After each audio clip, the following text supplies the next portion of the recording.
நிறுத்தப்பட்டிருந்த வாகனம் ஒன்றில் வீசிய துர்நாற்றம் அக்காருக்குள் ஒரு பெண்ணின் சடலம் கிடப்பதை கண்டுபிடிக்க வழிவகுத்துள்ளது. இன்று காலை 10 மணி அளவில் Kuala Lumpur Jalan Gombak diamond square வர்த்தக மையத்தில் 4-வீல் டிரைவ் வாகனத்தில் பெண்ணின் சடலம் கண்டுபிடிக்கப்பட்டதாக வங்சா மாஜு மாவட்ட போலீஸ் தலைவர் ACP முகமது லசீம் இஸ்மாயில் தெரிவித்தார். அந்த வாகனம் கடந்த 2 நாட்களாக நகராமல் நிறுத்தப்பட்ட இடத்திலேயே இருந்ததாக அந்த வர்த்தக பகுதியில் மேற்பார்வையாளர் ஒருவர் சாட்சியம் அளித்திருப்பதாக அவர் குறிப்பிட்டார். போலீசார் மேற்கண்ட சோதனையில் அந்த பெண்ணின் மரணத்தில் குற்றத்தன்மை இருப்பது அறிய முடியவில்லை.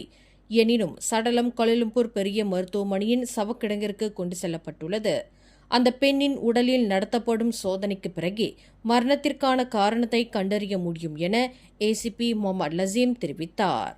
மேலும் செய்திகளை தெரிந்து கொள்ள கீழே இருக்கும் பெல் பட்டனை அழுத்துங்கள். உங்கள் மகிழ்ச்சியை வெளிப்படுத்த லைக் மற்றும் ஷேர் செய்யுங்கள். தொடர்ந்து திசைகளோடு இணைந்திருக்க சப்ஸ்கிரைப் செய்யுங்கள்.